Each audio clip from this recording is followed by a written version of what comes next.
It is a brand new Monday edition of Flyers Daily. You know what that means. Well, first of all, it's brought to you by Ticketmaster. You know that. Make more memories live. And we've got some pepper pot topics to discuss in this episode. And joining us on Monday, I couldn't think of better timing. Sometimes it's better to be lucky than good. And he joins us every Monday from PhiladelphiaFlyers.com, NHL.com, and HockeyBuzz.com. And there's tons to opine on here and in the written form for Bill Meltzer as well. Bill, we said it a couple weeks ago, this may not be a boring offseason for the Flyers, even though they're not in the postseason. And it seems like another couple of logs got put on the fire here just in the last couple of days, most notably yesterday with the Michkov situation. No, absolutely.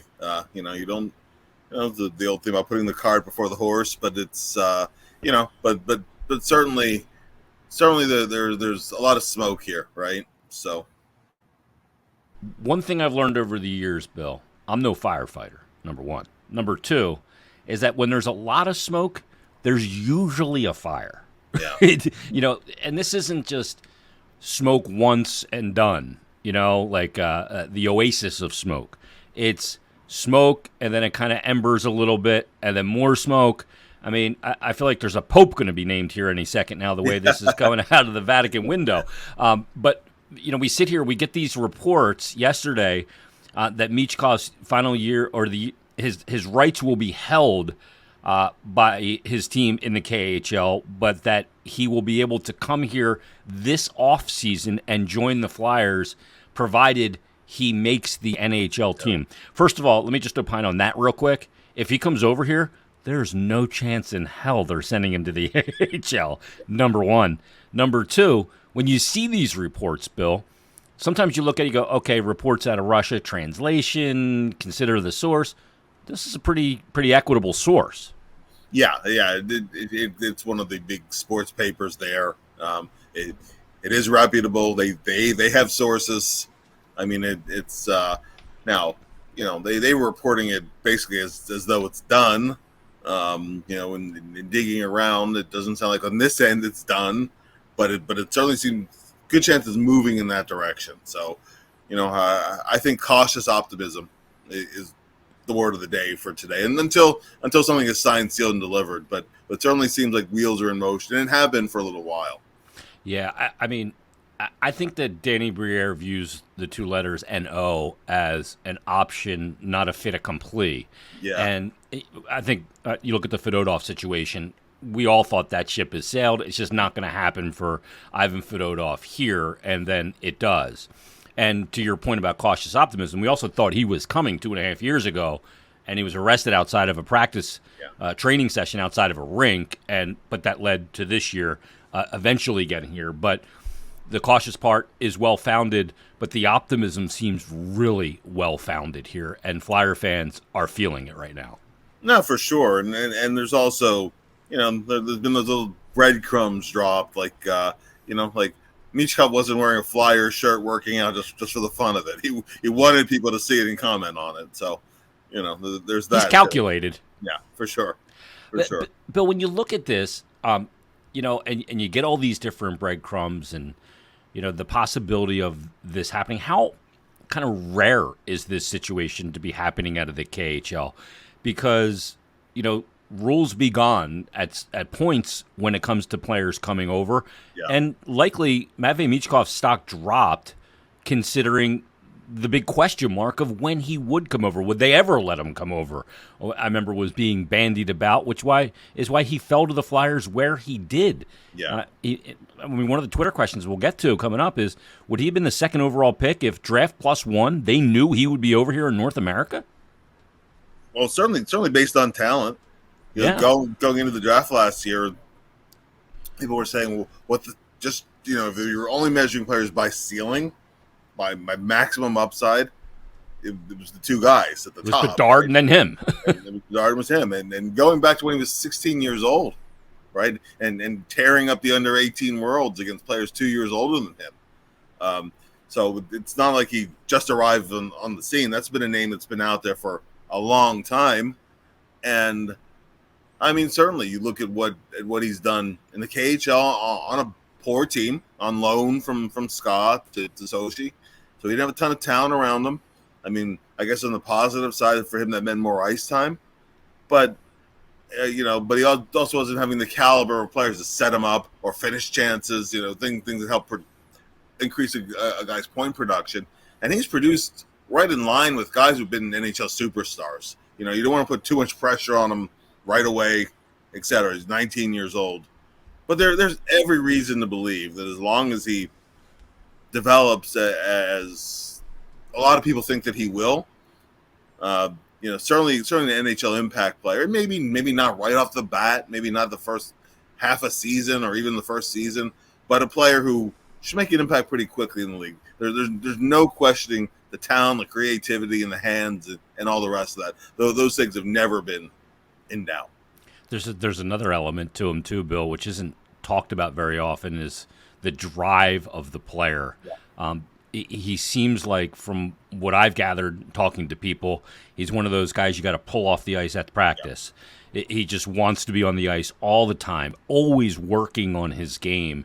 And when you look at the sheer numbers, the draft +1, there's only been one Russian player that's scored more points than him, and I don't know that Kirill Kaprizov went through what Matvei Michkov went through in that calendar year as well.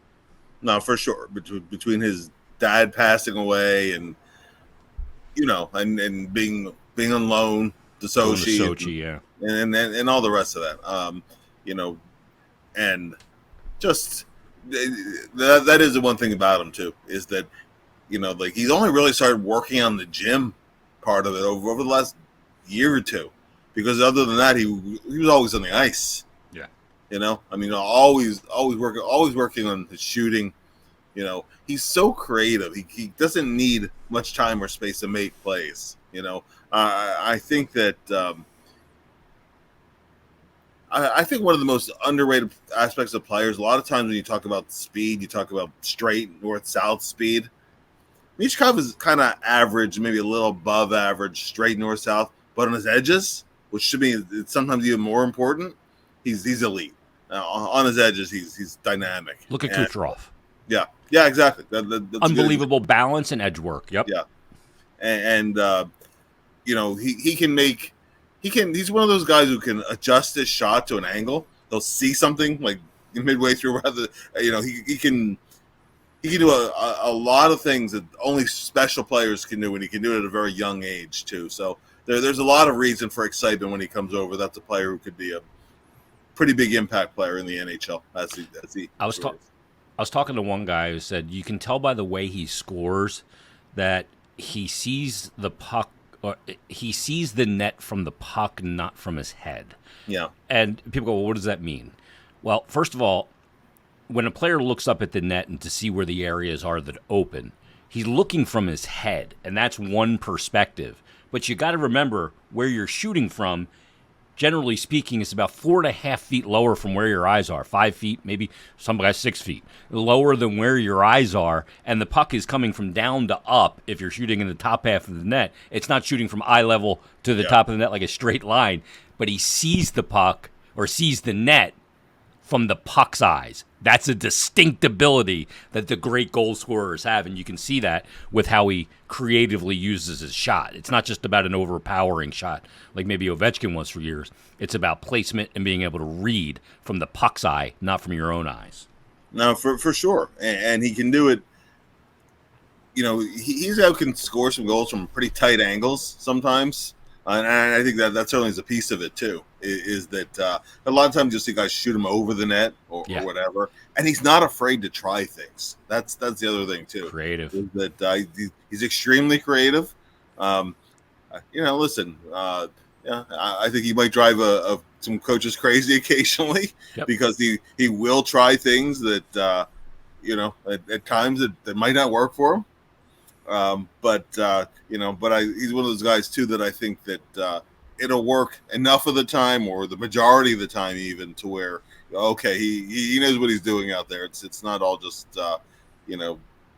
pulling it out of the hat. So I think that in terms of upside, creativity, hockey sense, all those kind of things, it's a very, very high caliber prospect, one who doesn't come along very often. Especially where they drafted him as well, Bill. The thing about it is this, too, is the willingness to keep trying those creative things. I think there's a cumulative effect to a player that always is willing to push the creative envelope on the ice, despite the fact that when mistakes happen, they may end up in the back of your net because the other team's always got to account for creativity from a fearless creative player. I think that's one of the things that makes players like that. They have that amnesiac type personality to their game. It makes them more dangerous because it scares the living what out of the opponent because they're never afraid to be really creative. No, for sure, and he's usually a step or two ahead too. Of he's thinking a move or two ahead. He's playing chess. You're playing checkers. Yeah, yeah. Always. I mean, one of those guys who knows where the puck will be rather than going to where it is right now. And those are pretty special players. So yeah, that's a guy who the other side is never quite sure what he's going to do at a given time. So there's a lot to harness in there, but it's but it's all good. Bill, one of the questions that we got repeatedly, maybe just using different words in the Twitter post that I put out, that we would take some questions. Like Isaiah from OMB Puck says, if Michkov arrives this season, what effect, if any, does it have on their timeline and level of aggressiveness this offseason? More questions. Boston Gary, will they be a bit more aggressive with acquiring stronger talent this offseason? There's a lot of questions. G Falcon says, what are the Flyers' offseason priority moves with and without Michkov? That's the big question. How does this change if, in fact, this comes to fruition, the approach of the front office and Danny Briere and Keith Jones on how they attack this offseason?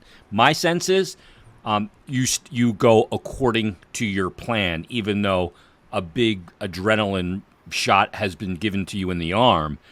I still don't think you go out there and play premium plus and big game hunt in free agency, but I think you still do what you were going to do if Michkov hadn't arrived and hunt big game in trade market. I don't think any of that changes, although there is a pretty key roster spot that will be taken, obviously, with the arrival of Michkov and does make somebody expendable.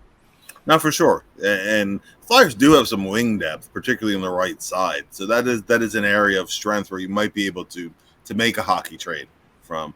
The overall needs, they still need another offensive center.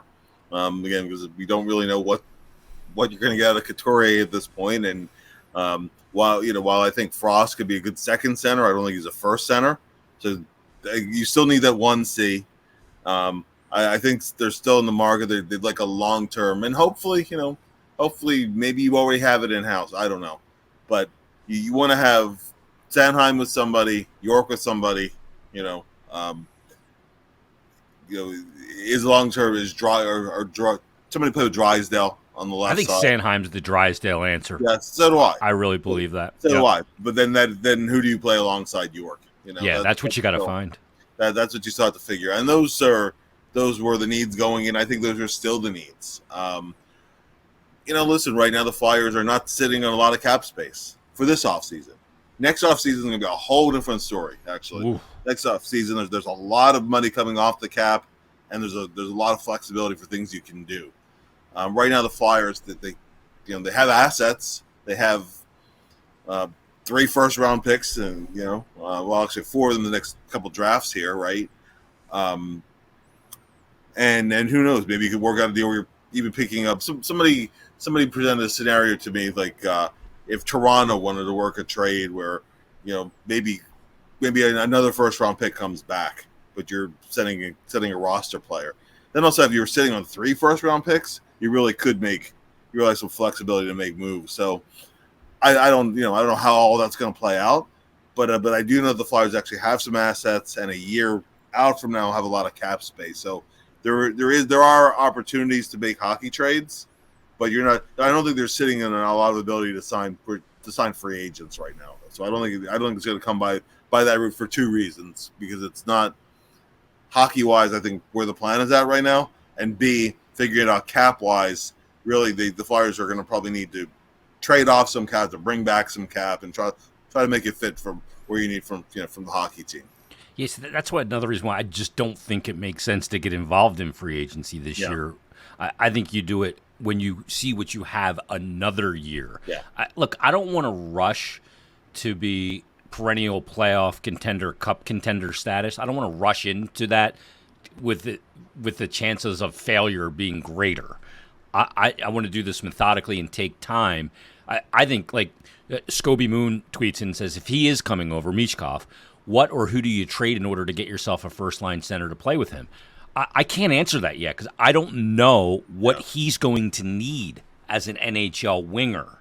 You know what I mean? And I want to deal from a position of strength fiscally, which is not this offseason, it's next. And I don't know the type of player that I want to put him with yet. Look, Ken Hudakov sees a lot of him in Russia. He's the Russian scout. Yeah. But we haven't seen a ton of him in the flesh, and that's where you really need to look at a player. What he does when the play's not near him, when he doesn't have the puck, when the puck's going the other way and he's caught deep in his zone. I don't know what kind of center he needs yet. So I can't make that call here on the 20th of May in 2024. Even if he is coming over, I can't make that call yet. There's a lot to be learned first. No, for sure. I completely agree with that. And the other part of it being, of course, is that first line centers they don't actually grow on trees, so they're not the easiest. They're not the easiest commodity to acquire. First line, and I don't think they need Bill a 90-point first line center. No, neither do I. I think you have to have the right guy to play with them, and a lot of times what makes a line successful is what element each guy brings to that line. I think that the thing with Michkov that's so intriguing is he's a guy who can set up a play or make a play. He can receive the puck and score, or he can set somebody else up too. And he does both aspects pretty well. So that's something that it gives you possibly some flexibility for who you put with him. But I'd like to have a guy who goes in, forechecks well, a two-way guy, because that's an area of Michkov's game that's going to take some work. Just in terms of sometimes how he'll manage the puck and sometimes how he'll play without the puck. So I think you try some different things and see what works, and then you see what you might need. The other part of it, too, is I think that we'll really have this conversation if he is, in fact, coming over. We know that for certain. But to have expectations in order. Yeah. There's going to be obviously a huge cultural difference that he's going to have to adapt to. The game on the ice, the difference.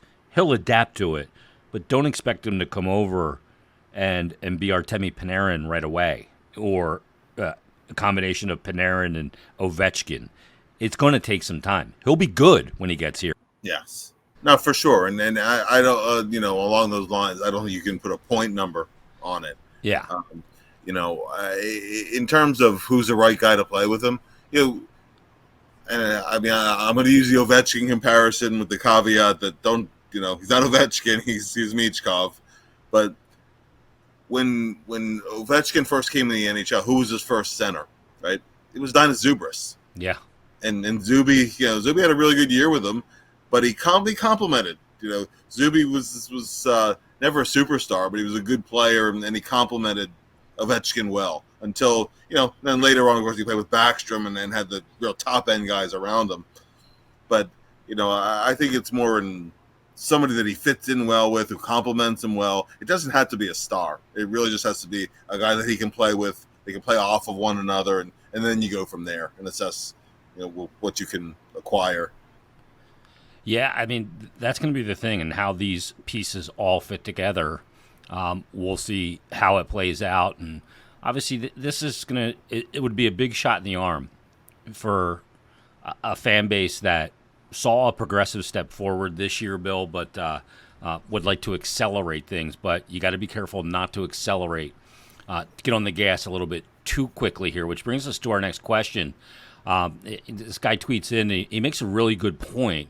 It's Robert Connolly, and he says, I'm a fan of keeping cap flexibility even when there's risk involved. He said, like the Hurricanes and the Bolts roster management approach. Is there any idea on what Danny Briere's strategy is? He said, I think they have too many contracts tied up on replaceable players. I think that Briere's approach, in my understanding, is that they have to get more high-end pieces here, and you're going to have to – you can't be redundant in some areas that aren't high-end.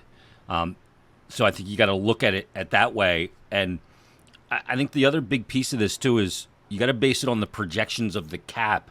And you have some players that are going to be coming up, whether that's Cam York here soon or, other players. They take care of Tippett and they get that done. So you have some cost certainty there. But you have to figure out how all these pieces fit together and how now Michkov fits into that equation as well if he starts in the LC next year and how you build this.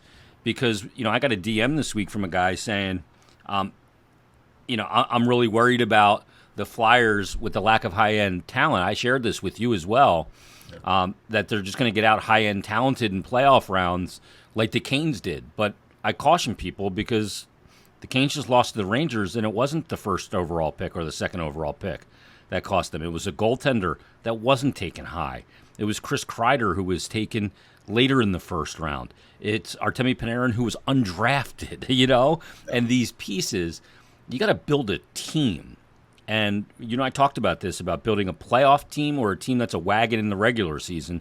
Give me the team that's built for the playoffs and maybe a little less sexy in the regular season, and I'll take it all day. But do you have a sense on what Danny Briere's strategy is here? Well, I think that if you look at this past season, Danny has a short track record still. So, yeah, but I think that this past season, one of the things the Flyers had last year, they don't currently have. They weaponized cap space last year, and they were able to, they're able to just bring in a Johansson who they didn't really want, but they were able to turn that into being able to get a first round pick, from next year for in the Walker trade. I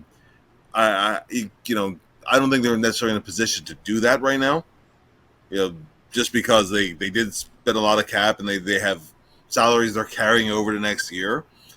But I think long term they don't want to tie into too many guys that are long term.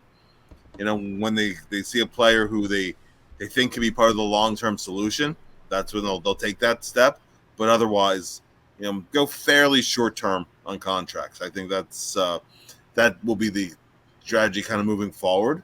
And there are guys that they're not sure yet if they're going to be part of the long term picture. And maybe you move in a hockey trade, a Farabee, a Frost, right? Those guys maybe they're part of the long term solution. They haven't gotten there yet to where they've earned that commitment for the long term. So I think some guys are still being evaluated in that regard. You look to see what trades there are out there to make. Can you land a high-end piece? And if you are, what assets and players does that, will that cost you? There are some opportunities this offseason, though. There are some teams that need to retool a little bit, that kind of stretch things as far as they can, and sometimes you can land a good player in the right trade. So I think I think you have to be open to a variety of different possibilities. I think that you could see some hockey trades this summer, and as we were saying earlier, the Flyers do have some strength on the wings. They're weak down the middle, generally speaking.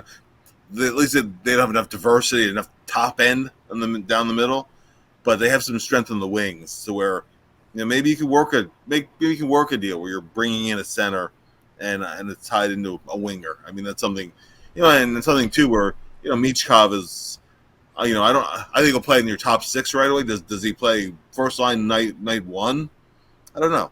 He'll get his share of ice time if he's here this coming season. But I think that I think that there's a lot of moving parts, and a lot of times too, it's the trade you're not expecting is the one that actually happens. Yeah. So. The one when you don't have your eye on it, and all of a sudden you go, "Oh my God, I didn't see that coming." Yeah. Which leads us to this question from Dave Dryden. I'm going to expound on it. He said, if Matvei Michkov comes over, Flyers will have 7 national right wingers on the roster, assuming Hathaway is locked in as your fourth-line right winger. I don't think that's a good one. I agree. How do you balance the roster? Who moves to the left side, and who do you move? Bill, if Michkov comes over, does it affect in any way how you handle the Travis Konechny situation with him due for a new contract as early as July 1st with 1 year left on his deal? I think that you have to keep your eyes open for what's out there. I agree with you. I'm not for moving Konechny. Yeah. It's not something I'm looking to do. Yeah. But if he does come over, I am looking at everything a little bit differently. No, for sure. And particularly when you're looking at a $9-10 million contract, 7 or 8 years. Yeah. You're talking about big cap hit, long-term kind of contract. And I agree with you. I'm not certainly not giving Travis Konechny away. There's no bargains here. There's not a player you have to move, but it's a player who, if a team feels they're and you know what Konechny brings. He'll bring you goal scoring. He'll bring you get under other teams' skin. He's become a really good penalty killer, a shorthanded scoring threat. All those things that he brings, and he's developing into more of a leadership type too. Is he a Norris Trophy candidate, an Art Ross Trophy? No, but he's that next step down, an all-star kind of a player that has value to a lot of teams. Bill, expiring deal for expiring deal. Konechny, Ristolainen, and a second to Toronto for Marner, who's also on an expiring deal and looks like he's not in their plans. Yeah, they can extend Konechny for far less than they can extend Marner for. Yes, For Marner, you're probably looking at $12 million a year, right? $12 million cap. Yeah. He's at 10.9 now. Yeah, and he's obviously going to looking for more. Yeah. Sign anything long term.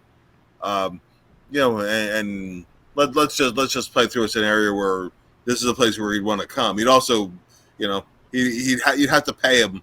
You have to pay him like a real top end superstar, and the numbers are there for him. This is a double sign and trade, Bill. Sign and trade Konechny for 8 years. Sign and trade Marner for 8 years. Yeah, it's that's never been done. No, double sign and trade. I was gonna say, well, it's a lot of steps between here and there. Yeah, but amusing. Yeah, but that's always a fun, silly season thing to play through. Obviously, that's another true top end offensive kind of talent. And listen, anybody, he's taking a lot of hits in the playoffs, right? Yep, but he's earned them. Yeah, he's earned them. But there are a lot of guys who underachieved in the playoffs until they suddenly don't, right? And there's that one year they suddenly break through, and then they never have to hear about it. It's like every year that builds, that and it becomes harder to break through. But there are players, and in every position too.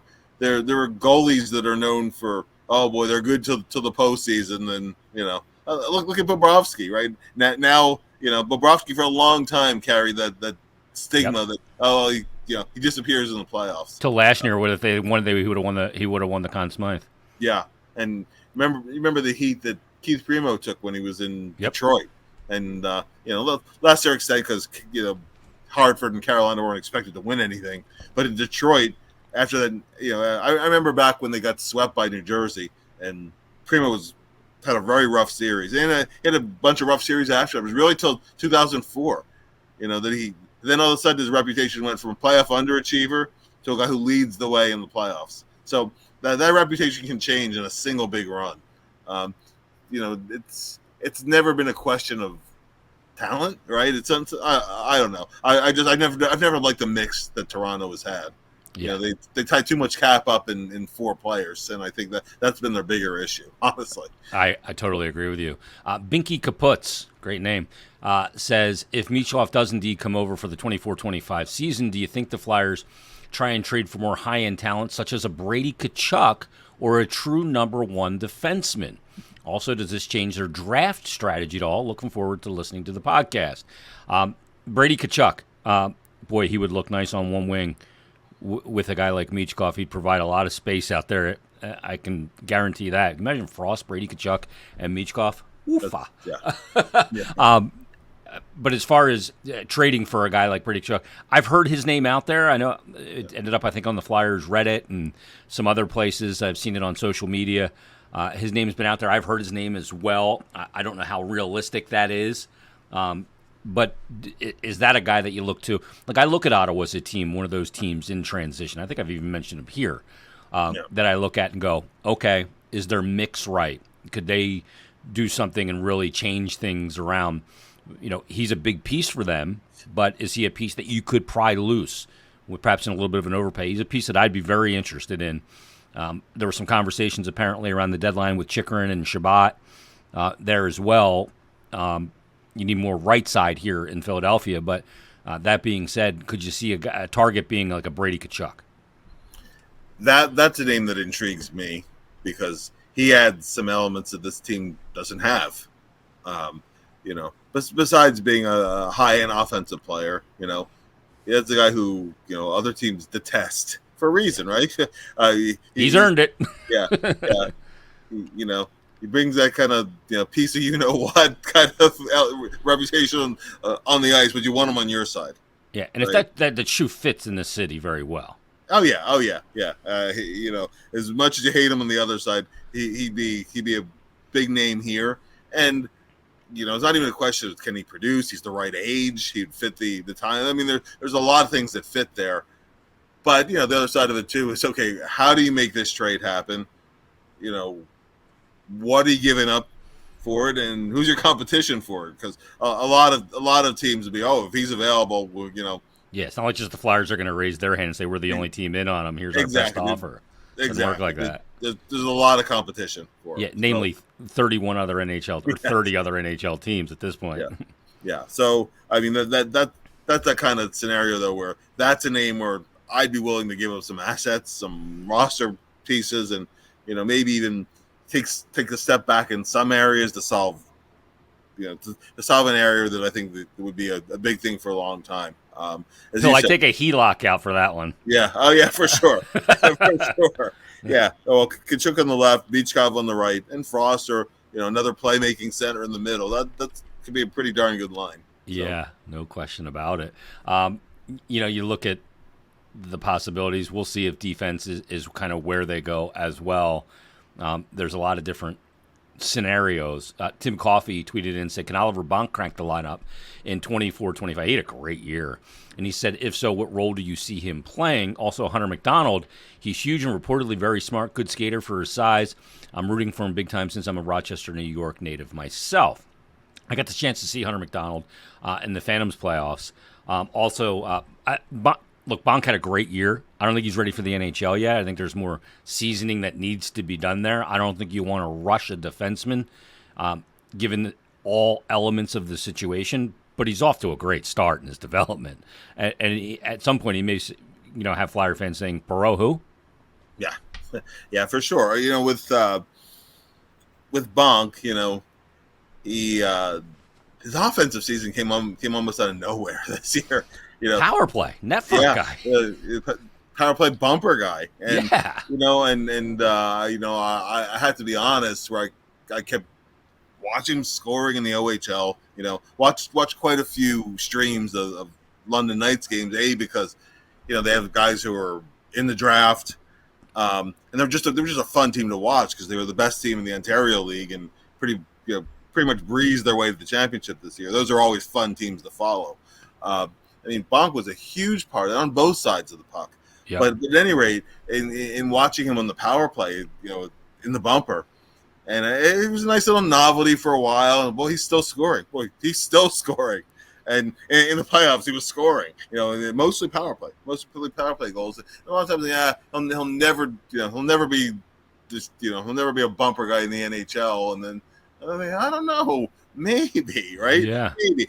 If he's not, that's fine. Because he was drafted to be, a good two-way defenseman, not necessarily to be a scorer, but just to be a good, solid, all-around hockey player. He played in the World Juniors this year. That says something in your draft plus 1 year to make Team Canada. Yeah. So, he did everything you could hope he would do in his draft plus 1 year. Unfortunately, I don't think he's quite NHL ready. I think it'd be unfair to toss him into the NHL. I think there's still adjustments that he needs to make. Some situations I think he needs to handle a little bit more consistently. Not to mention put more muscle on the frame. And then adding more muscle too, yeah. And then people ask about Barkey as well. Barkey really has that significant amount of muscle. And then figure out what his role is too. Because although he's a top end guy in the Ontario League, I don't know that he's going to be that, in the NHL. But for those guys, sometimes it's unfortunate because I think Bonk is ready for the American League right now. Yeah, but that's not an option. Yeah. It's NHL or OHL. Hate that agreement. And if it's NHL or OHL, to me, it has to be the Ontario League one more year. I don't think he's quite ready yet. Yeah, I agree with that. One of the other storylines that came up this week was the Kolosov situation, Bill, and some apparently unfounded reports. And we're not calling these unfounded because we don't like the report, and we do like the Michkov one. The Michkov reports came from a reputable source. The reports around Kolosov were he called them just rumors and no truth to it. But when I thought about it initially, could this be true that he doesn't? I believe that he has a child, and that he wasn't over here with his family when he did come over after his KHL season. So, is it hard for me to believe that a kid might be homesick in this situation? Hell no, not at all. And somebody had DM'd me and said, what kind of people are in place to help players assimilate in this situation? And I brought up in my response to this guy, to Andy, I said, well, just go back and listen to that interview I did with Yegor Zamula from Flyers Carnival, where he talked about the impact Artem Anisimov had on him. Yep. And you can ask Tyson Forster about it too, even though they're not countrymen.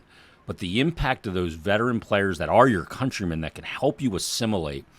I mean, Zamula could not have given him higher praise, teaching him how to be a pro, how to be a citizen, all of those things.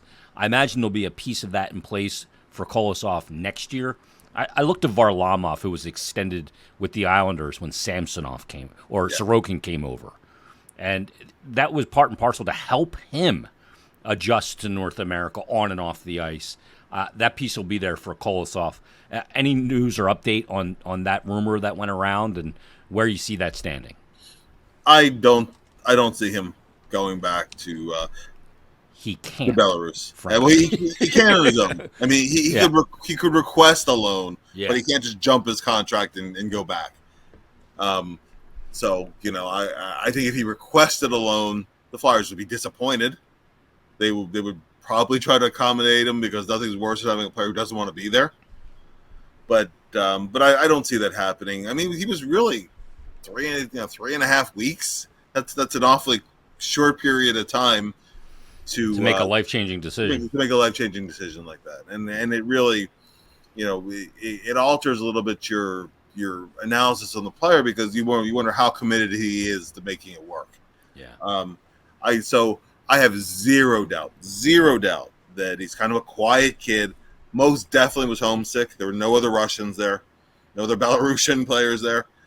And as you said, like with Zamula and having an Anisimov type, that would be a big thing for him. That would help out a lot. Even a lot of it's the off ice stuff. Yep. How to pay your bills. Yeah, how to order in a restaurant. What are you ordering, right?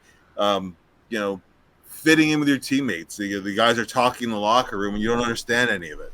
Yeah, communicating with your coach. Yeah, all those things. I mean, with with your goalie coach, a lot of it's physical and video, and they're so they can demonstrate things and you can go from there. But a lot of it too is just kind of the mental aspect, the mental toughness part of it. Just having a sounding board sometimes. Yeah. And I think that definitely was. It was hard. He went to the Phantoms with. The Phantoms were in the stretch drive trying to make the playoffs. Yeah, it was the latter part of the stretch drive at that. And from what I understood, he knew coming in that you get a couple of games here. We're just trying to get you acclimated, see what So wet your beak a little bit. Yeah, wet your beak a little bit. And it really was not it had nothing to do with him not playing in the playoffs. Yeah. And if anything, the odd man out was actually Felix Sandstrom because he didn't even dress in the playoffs. Yeah. So at least Kolosov was preparing as if he was going to play and with understanding that maybe the game's out of hand or something. Maybe you'll get in at some point. But I don't think that really had anything to do with it. I think it was really just the off ice adjustments. Missing the people back home. That can be worked around. And I only ever remember one time when a player just gave up right away. I put in a blog the other day. Do you remember Yuka Seppo? Oh my God, yes. Yeah. He was a second round pick. Had a lot of very high. Said it wasn't for me and packed up, right?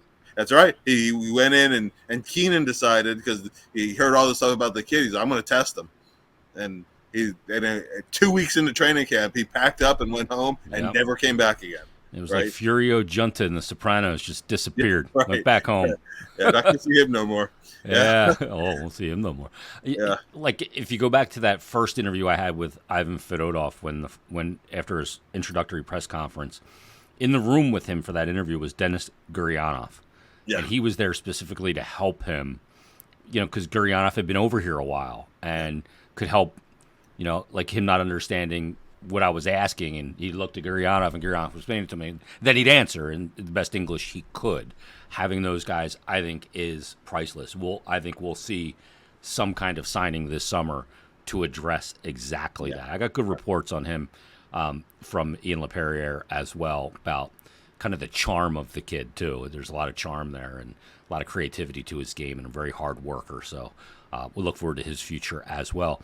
Bill, we're recording this on Sunday evening, the 19th, and 50 years prior on that same day was the first Stanley Cup win for the Philadelphia Flyers as they beat the Boston Bruins in 6 games.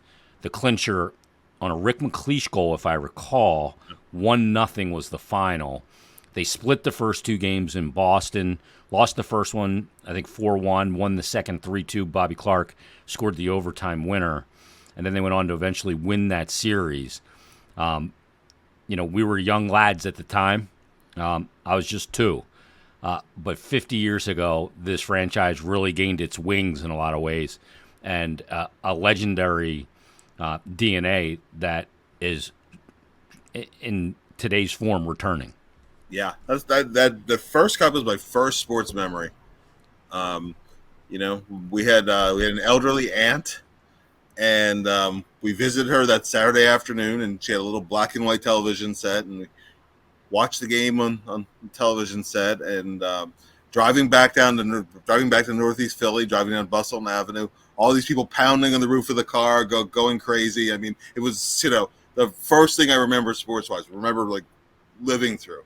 I knew the Flyers won the Stanley Cup, because it was explained to me what all this meant.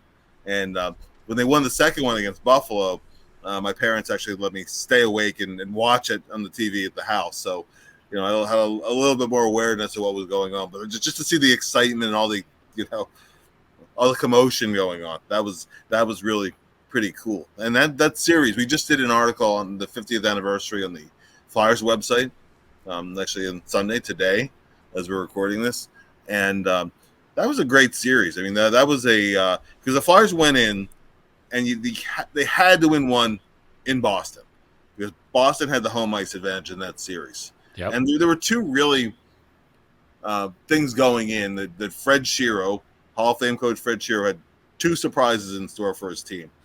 One, they got to Boston, and Joe Watson tells this story, and he opens up the newspaper, and there's a quote in there from Shero saying, "We already beat a tougher team. I'm not worried about the Bruins." Talking about beating the Rangers in 7, and Watson's like, "Freddie, what the hell are you doing? Why are you saying that?" And he said, "Well, we want to give them something to think about, and we want, what you guys do. You can do this. You can beat them." And so that was the first part. The second part of it was the team meeting before the series, and he said, "Okay, what I want you guys to do is every time you get the puck, I want you to dump it into Bobby Orr's corner, but make sure you hit him." Yep. And wear him down. Wear him down. That was the whole strategy. And everybody else tried to keep the puck in the other corner and keep it away from Orr. And he said, "I don't. It might work. It might not work. But if you hit him every time you dump the puck in his corner, you'll wear him down. Eventually, the series is probably going to go 6 or 7.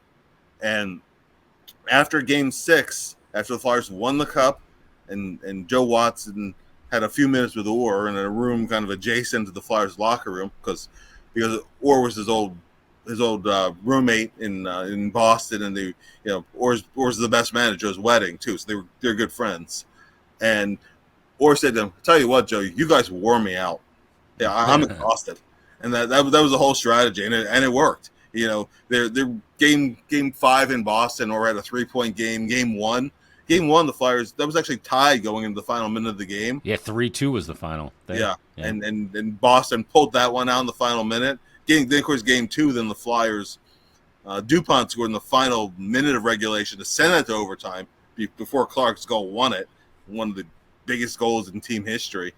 But but Orr dominated the early part of that series, and then Game 6 he had nothing in the tank, and in that 1-0 game, the kind of game where he was normally the difference maker, he took that penalty late in the game. He spun Clark around because he couldn't catch him, and he was tired.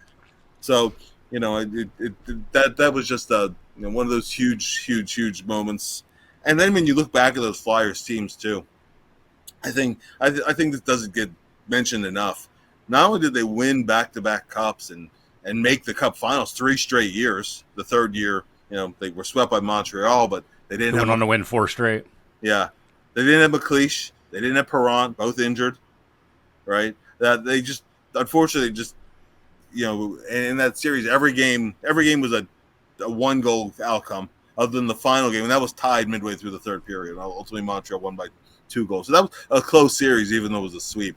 But so the Flyers made the Cup Finals 3 straight years, and they reached at least the semifinals 6 straight years. That's crazy.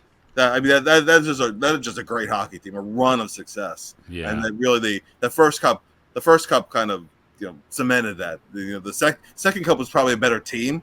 Yeah, top to bottom than the first team, and maybe that second you could have even won with Wayne Stevenson in goal, but Bernie winning the first of back-to-back Conn Smythes, and Clark didn't win the Hart Trophy that year, but he was in between his first and second Hart Trophies. Bill Barber was an instant star. McLeish led all players in scoring in the playoffs that year. Reggie, yeah. Reggie came around for that second cup. I mean, these were great teams. It wasn't just the bullies. They were they outworked teams, and they were unbeatable in the spectrum. That was the big thing winning the cup. They were undefeated at home in that playoff. Here's the element that freaks me out the most, Bill, is that Boston had the home ice advantage, and I don't know that they had put the line out on a series prior to the Cup in 1974 on who was going to win it, the money line, right, from Vegas. But the Flyers in the previous 19 games in Boston had a record of 0-17-2. Yep. And then they go into Boston, they win the OT game. Yeah. They win both games in Philadelphia. They lose the next game in Boston, but then they win it on the home ice in Game 6 on May 19th, 1970. Exactly. Yeah, they won their first ever game in Boston, November 12th, 1967. They won that game. Yep. And then they didn't win again until Game 2. Till game 2 in 1974, 7 years later. That's incredible. That's wild. Wow. Unbelievable stuff. Check out Bill's article on that on PhiladelphiaFlyers.com. All his commentary on PhiladelphiaFlyers.com, NHL.com, and HockeyBuzz.com as well. Bill, we covered a lot of real estate in this episode. We'll do it all again next week, and we'll see how the sands fall through the hourglass in Flyerland for another appearance coming up next week. Everybody, great questions. Thanks for listening. Thanks for watching. We'll talk to you Wednesday. Flyers Exit Day player interviews continue on Wednesday's edition of Flyers Daily.